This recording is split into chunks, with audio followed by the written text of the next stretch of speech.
Assalamualaikum warahmatullahi wabarakatuh. Alhamdulillahirabbil alamin. Arsala rasulahu bil huda wa dinil haqq liyuzhirahu 'ala ad-dini kullih wa kafa billahi syahida. Asyhadu an la ilaha illallah wahdahu la syarikalah wa asyhadu anna Muhammadan abduhu wa rasuluhu la nabiyya ba'da ma ba'd. Kaum muslimin dan muslimat, pemirsa PKS TV Padang yang berbahagia. Utama sekali mari kita kembali bersyukur kepada Allah Subhanahu wa taala. Alhamdulillah pada tahun ini Allah masih mengizinkan kita untuk bisa menghirup udara Ramadan tahun ini. Semoga Ramadan tahun ini adalah Ramadan yang bisa kita optimalkan setiap usaha dan potensi kita untuk bisa memberikan yang terbaik untuk Ramadan tahun ini. Kemudian kita bersalawat kepada Rasulullah SAW dengan doa Allahumma sholli ala Muhammad wa ala ali Muhammad. Semoga kita mendapat syafaatnya di yaumil akhir nanti dengan tetapnya kita bersalawat kepada beliau. Pemirsa PKS TV Padang yang berbahagia, pada kesempatan kali ini saya akan mencoba untuk mengingatkan kita kembali tentang apa yang mungkin sudah sama-sama kita ketahui, yaitu tentang hakikat takwa. Dalam sebuah ayat Al-Quran, Allah Subhanahu wa taala berfirman, surat Al-Hasyr ayat 18, A'udzubillahi minasyaitonirrajim, bismillahirrahmanirrahim. Ya ayyuhalladzina amanu taqullaha wal tanzur nafsum ma qaddamat lighad wattaqullaha innallaha khabirum bima ta'malun. Yang artinya, wahai orang-orang yang beriman, bertakwalah kamu kepada Allah dan hendaklah setiap diri memperhatikan apa-apa yang telah ia persiapkan untuk hari esoknya. Dan bertakwalah kepada Allah, sesungguhnya Allah melihat apa yang kamu kerjakan. Kaum muslimin, pemirsa PKS TV yang berbahagia, dari ayat ini Allah menjelaskan kepada kita untuk memperhatikan apa-apa yang telah mesti kita persiapkan untuk hari esok kita, baik itu untuk dunia kita ataupun untuk akhirat kita.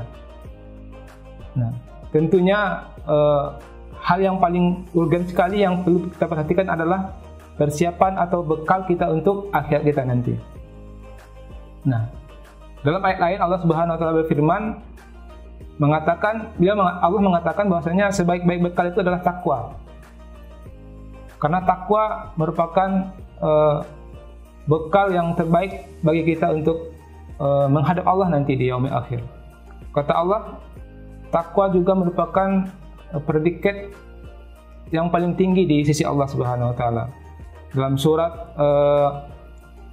Al-Hujurat itu Allah katakan, Inna akramakum indallahi atqakum. Sesungguhnya orang yang mulia di sisi Allah itu adalah orang yang paling bertakwa di antara kamu. Ma'asyiral muslimin yang berbahagia, para ulama menjelaskan definisi takwa ini dengan berbagai macam definisi itu. Ada yang mengatakan takwa itu adalah mengerjakan apa yang disuruh oleh Allah Subhanahu wa taala dan meninggalkan apa yang dilarang oleh Allah Subhanahu wa taala. Dan ada juga para ulama mendefinisikan takwa itu dengan berhati-hati atau takut kepada Allah Subhanahu wa taala. Nah, ada sebuah kisah yang menjelaskan bagaimana hakikat takwa itu ketika ada pada diri seseorang, dia akan mampu mengontrol setiap sikap dan perilakunya. Ini mungkin kisah ini sudah sering kita dengar ataupun kita baca-baca dari buku-buku kisah para sahabat gitu. Yaitu kisah tentang di zaman Umar bin Khattab radhiyallahu anhu, ketika beliau menjadi khalifah yang kedua Rasulullah SAW. Bagaimana dikisahkan bagaimana suatu ketika beliau sedang berjalan di gurun pasir dan melihat seorang penggembala yang menggembalakan ribuan kambing. Di saat itu beliau dan asistennya sedang kehausan dan meminta kepada penggembala itu untuk memberikan segelas susu dari susu kambing-kambingnya itu. Yang menarik adalah apa yang yang terjadi dialog antara Umar dan pengembala itu. Ketika Umar meminta sang pengembala itu memberikan segelas susu untuk dia minum, sang pengembala ini menjawab, "Wahai Tuan, ini bukan kambing saya, ini adalah kambing majikan saya. Saya tidak berhak untuk memberikan susu kambing-kambing ini." Kemudian apa kata Umar? "Bukankah tuanmu tidak tahu dengan kambing sebanyak ini dia tidak akan tahu engkau mengambil susu ataupun daging dari kambing-kambing ini." Yang menarik adalah jawaban dari pengembala ini, "Wahai Tuan, memang Tuan atau majikan saya tidak tahu, tapi di mana Allah? Aina Allah," katanya. Di mana Allah? Nah, itu artinya pemirsa PKS TV yang berbahagia, beliau pengembala ini takut ya melakukan sebuah memberikan memberikan sesuatu yang tidak dia miliki gitu, yang tidak dia punyai gitu. Itu contoh kedua bagaimana takwa itu bersemayam dalam hati seorang mukmin. Dan banyak lagi kisah-kisah tentang bagaimana ketakwaan itu mampu menghalangi seorang untuk berbuat kemaksiatan, kedurhakaan kepada Allah Subhanahu wa taala.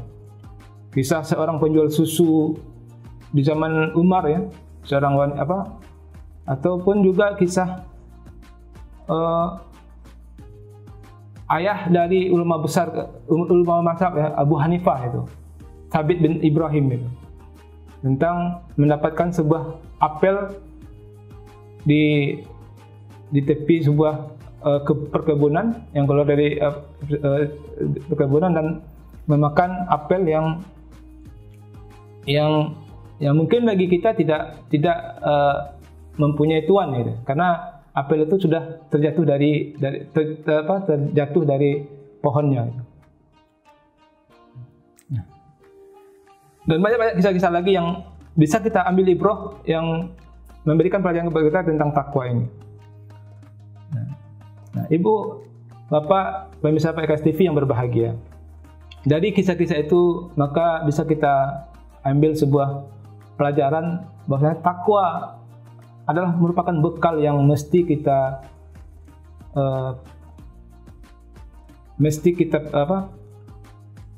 usahakan, kita maksimalkan untuk memperolehnya. Dan bulan Ramadan tahun ini marilah kita jadikan sebagai bulan yang mampu meningkatkan ketakwaan kita kepada Allah Subhanahu wa taala. Sehingga apa yang dijanjikan oleh Allah Subhanahu wa taala ya, dalam surat Al-Baqarah ayat 183 itu, ketika kita berpuasa dengan penuh iman dan perhitungan, dengan memperhatikan setiap hal-hal yang membatalkan puasa itu, maka insya Allah ketakwaan itu bisa kita raih. Ketakwaan merupakan bekal yang sangat utama bagi kita, sangat perlu kita usahakan dalam kehidupan kita ini. Ibu Bapak pemirsa PKS TV yang berbahagia,